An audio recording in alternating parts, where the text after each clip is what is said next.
Hello and welcome to another episode of Red Truck Theory. This is episode 8.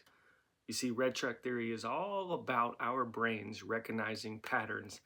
And instead of recognizing patterns that don't work for us, we're going to start looking for opportunities that do work for us. We're going to start looking for leadership opportunities to grow, develop, and get better that are right in front of our face. It's right there if we're only looking for it. And that's the whole part of the Red Truck Theory, is this idea that I'm buying a truck and I want this red truck. Oh my goodness, it's got the tires on it. It's got the lift. It's got, man, the tent. Oh, it's got the lights. It's got everything. And I drive it off the lot, and then I turn left and I see another red truck just like mine. I go a little bit further down the road and I see another red truck like mine. Why? Because my brain is so focused on my red truck that I start looking for that pattern of a red truck. But we're not doing that anymore. We're going to use Red Truck Theory as a way for us to start looking for opportunities every single day right in front of us. As you know, I am Coach Jay Fry. It is here in these types of episodes that we bring a feeling of every day is Friday to you. So that's our hope. Bring the vibe, bring the energy, make it so that you are ready and capable to rock it regardless of the day. So we've got episode 8 here and now. As you guys know, Red Truck Theory, besides the fact that these are leadership opportunities right in front of your face, these are leadership opportunities that have smacked me in the face. So I am going through this along with you. I am on this journey with you as well. So there's no ego, there's no pride issue. I have struggled with this, and I'm going to give you tools, tactics, procedures, all these different ways that we can actually attack these issues. So we're doing this together. You're not alone. I'm not alone. You're here with me. So we're going to do this. All right. So I'm sharing you 5 things that have hit me. Either I read it, I dealt with a client, or this happened in the business, or I saw it on Twitter. Yes, I'm still watching Twitter. All right. So here we go. Red Truck Theory. Let's start. Who do you select yourself to be in your relationships? Think about that. So before I go deep into where I have screwed up or the lessons I've learned, think about who you select yourself to be in your relationships. So when you hear this, you're going to go into work. You're listening to this on the drive to work, and you're about to experience a different type of relationship across the board at work. Some of those are really good friends. Some of those are not. Some of those are people that you've led a long time, and some of them are new. So what type of relationship do you select yourself to be for those people? It's really important. You see, if I'm focused on this idea of a reverse gossip, Bob Berg talks about it, reverse gossiping. So instead of saying mean things or poor things about somebody, bring up the good things that they are. Man, instead of bringing up, hey, this person's an Eeyore, bring up how smart they are, how analytical they are, how much they dive into the numbers. So focus on this reverse gossip thing. What does my relationship, who do I need to select myself to be in that relationship? Who do I select myself to be in when I get home? Right? So that becomes the focus. So how do I do that? I spend some time. Before I go into a room that requires my leadership, that requires different relationships, I need to understand who's in the room. Pause. I need to understand what they need from me. How do I need to show up? Who do I need to be for those relationships? So before you go into every room, pause. Take some breaths. When you get out of the car after a hard day at work and you're about to go into the house with kids being excited to see you, they're ready to run up and hug you. Mine's not, but that's okay. They're going to bring a different energy, and you need to match that energy. So before you go to that door, pause in the car. What relationship? Who do I select myself to be for this upcoming relationship?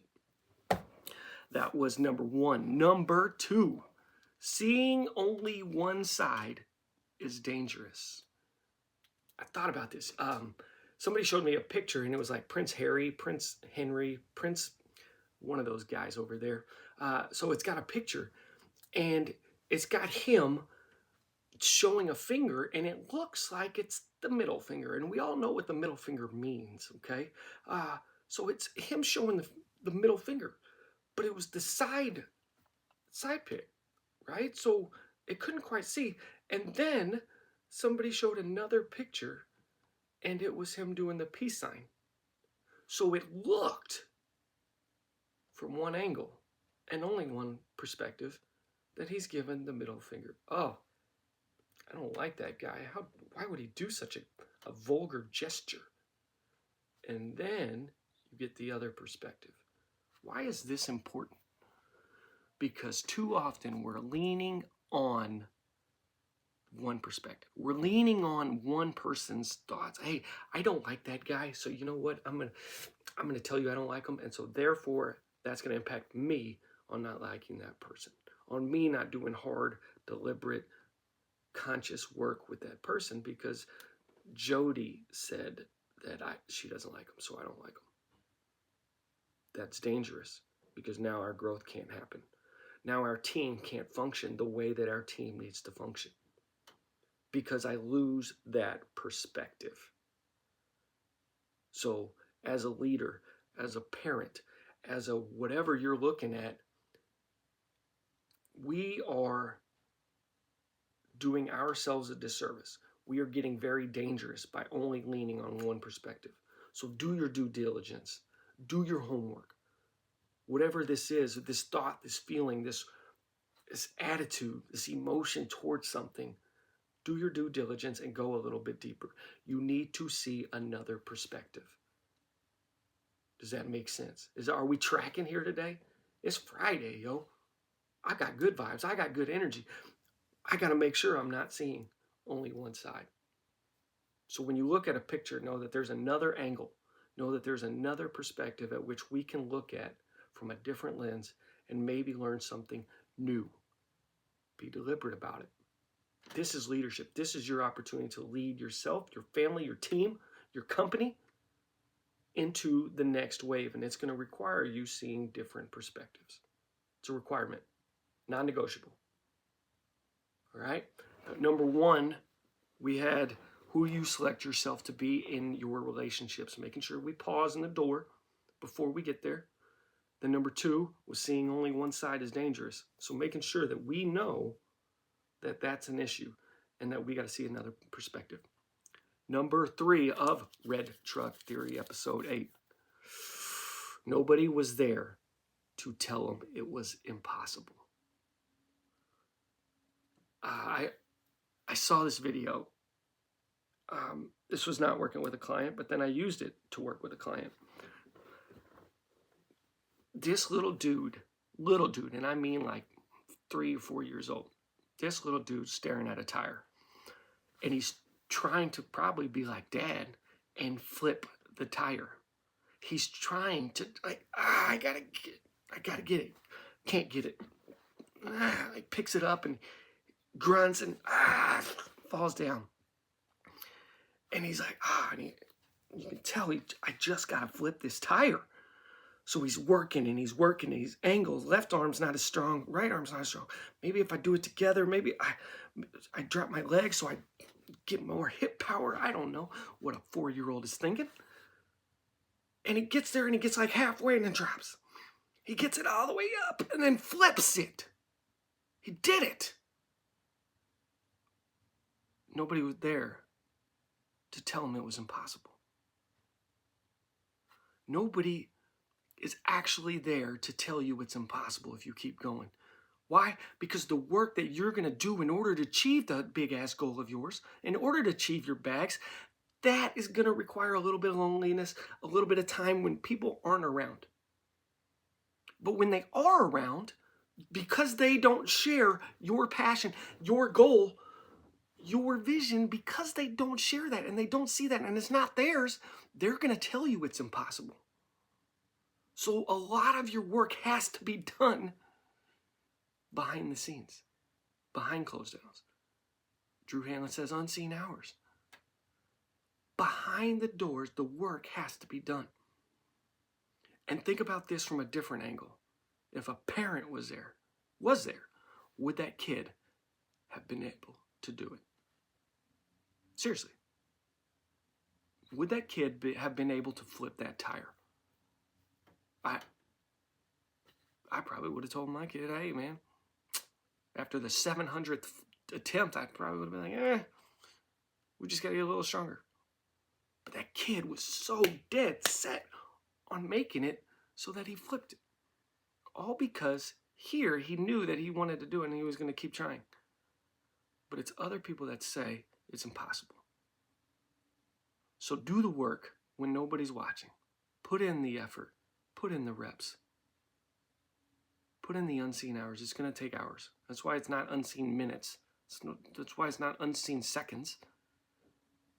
Put in the unseen hours in order to do the impossible. Because you know it's possible. Because you dream it. You see it. You envision it. But nobody else is there to tell you that, it's not going to work. So then you could believe that lie. Flip it. Don't be the person that tells somebody else that it's impossible. Just because you don't understand it. Just because you don't know it. Be the person that says, hey, let's figure this out together. Or, hey, I believe in you. You keep cranking it out. You keep doing amazing things with this. And guess what? You're going to get it. And if you need my help, if you need my thoughts, you need my ideas, you need my perspective, well then, I got you. So that's what we want to do. We'll utilize the fact that A, we don't tell somebody that things are impossible. And B, that we know that it's got to take the work behind it. That when nobody else is there to tell you that it's impossible. That was number 3. Number 2 was making sure that we see more than one side, because seeing only one side is dangerous. And number 1, who do you select yourself to be in whatever relationship you're going in? So that's 1, 2, and 3. We've got 2 more, guys. We got 2 more on this beautiful, amazing Friday. Number 4, momentum builds momentum. 3 powerful words. Momentum builds momentum. You, by showing up, are building momentum. That momentum builds even more. At our company here at Basketball Training Systems, we're starting to create massive momentum across the country. And it's a really exciting thing. But it's because we're building momentum. Because each person on the team is doing the work, is putting it in. We're building the momentum, and that momentum is building more. People are starting to see it. People are starting to notice. People are going, I want to be a part of this. So it's one of those things like, how can I create the momentum that my team needs? It's me. I create momentum. And then my team sees it. My team feels it. My team experiences it. And then they build the momentum as well. That is the intention. That is the focus. Momentum builds momentum.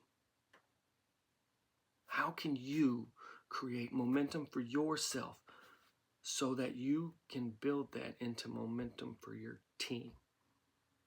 That's what Red Truck Theory is all about. It's about seeing and looking for those opportunities. When you're at work, are you sitting there? Or are you doing something that moves and builds momentum for your work, for your team, to be able to excel and move forward? We want like that Nike check. We want to be, we're down here, but guess what that means? We're going to come up. So how do we do going down? How do we create that? And a lot of times when you're starting something new, you are going to go down because you are got to build that momentum so that you can take it up. So remember that. There's going to be dips. That means we got to move. I got to move. But my team can't move unless I move. So from a leadership standpoint, from a Red Truck Theory leadership standpoint, I must move first. And I must be the example so that others see it. I can't require an example from somebody else if I'm not willing to first demonstrate it. They might be 2 different examples, and that's okay. But you must first demonstrate being the example of the attributes of the standard at which you and your team have created.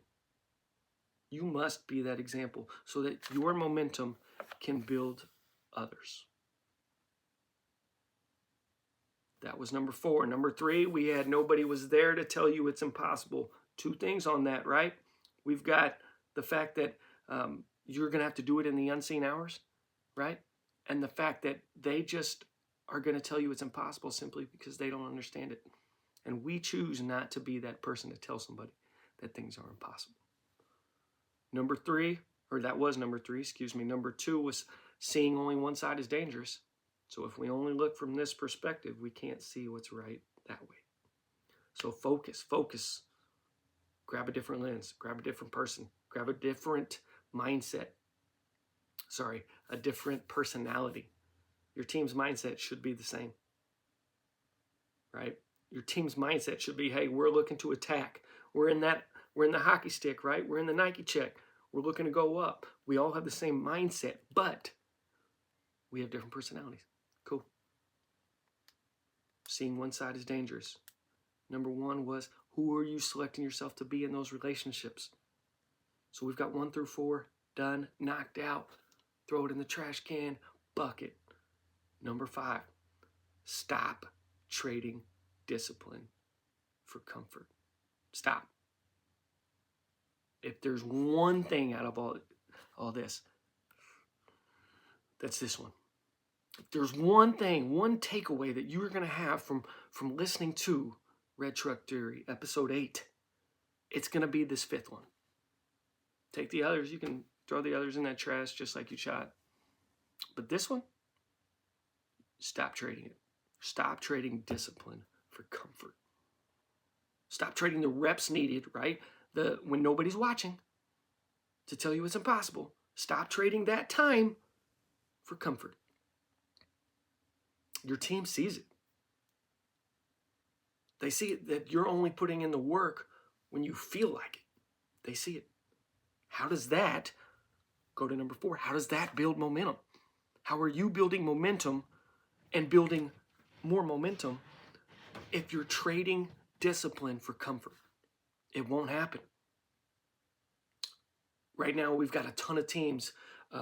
Either they finish their season or they're on the verge of being done with their season.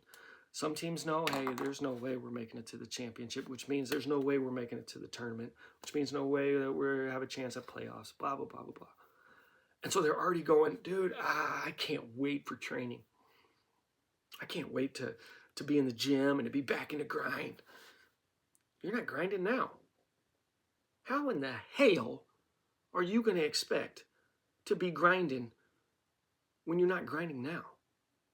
There has to be this shift. There has to be a mental shift. I have to stop trading comfort because blaming others is really easy.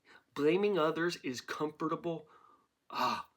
It's like the sheets when you wake up, that cold sheet at 4:30 when the alarm clock goes off.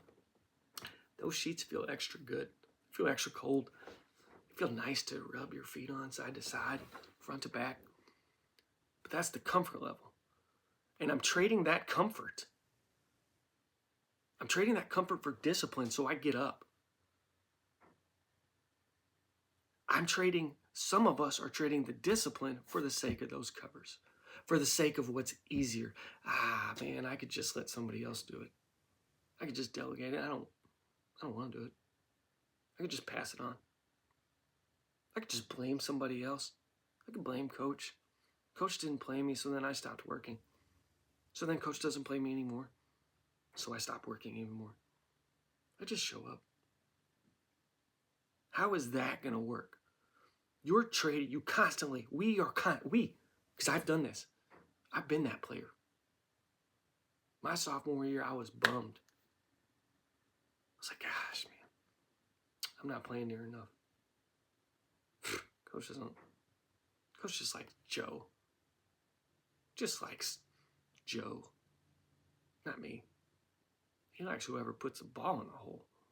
And because I stopped working, because I traded comfort, because it was super easy to blame somebody else, I traded comfort. I traded discipline for that comfort because it was just so easy. It's not my fault. It's somebody else's fault. That's not happening anymore.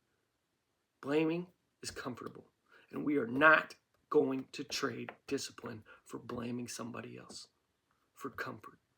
Understood? That was number 5, guys. The most powerful lesson that we could talk about today, because it's everywhere. And it's a red truck theory opportunity for us. It's a leadership opportunity that is smacking us right in the face because we do it. And when you stop trading discipline for comfort, when you stop trading that, you're going to start seeing that everywhere else. You're going to start, I can have these nachos. It's just one meal. And when anytime somebody says that, it's just one meal, you automatically know that they're trading discipline for comfort. That sounds good. That looks good. You know what? I had one good workout this week. I traded discipline for comfort on Wednesday, on Thursday, on Tuesday. I had a good workout on Monday, so I earned it this week. I had a stressful week. I earned it. Comfort. So we've got to make sure that we are not trading discipline for comfort. That's our focus. Number 5. Number 4, momentum builds momentum. So as you continue to trade comfort for discipline, you are building momentum that builds momentum. Number 3, nobody was there to tell you it's impossible. Be the kid, guys. Be the kid that flips the tire. Be the kid that regardless of how hard it is, that you're going to see it through. Seeing one side, number 2, is dangerous. You must, as a team leader, get different perspectives in order for you to win. Then you make a decision, yes. But if you don't get different perspectives and see the whole picture, not just the middle finger, but the peace sign, you don't get that perspective, your team can't win.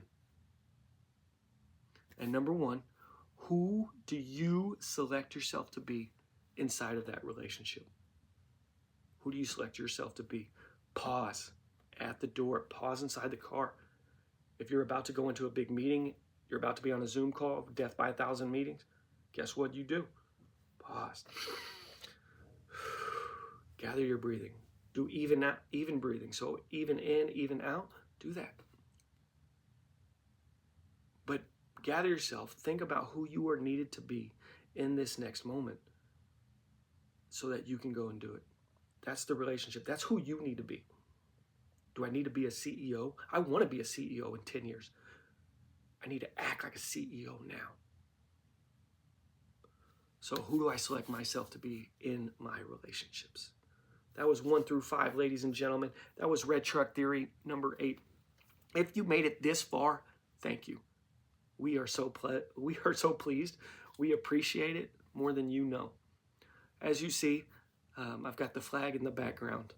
The flag stands for those who serve and fight for our country, and I am so grateful for them. I'm so grateful for you listening. It is because of them that we have the freedom to do the things that we do. So thankful for our troops. Thankful for those listening.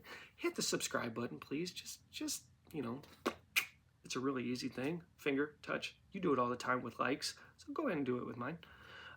We want this going out to more and more people, so this is our opportunity.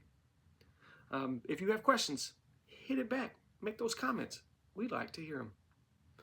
It is Friday. Every day is Friday. If you have that attitude, nothing can stop you. Have an amazing day. We hope you enjoyed Red Truck Theory, episode 8.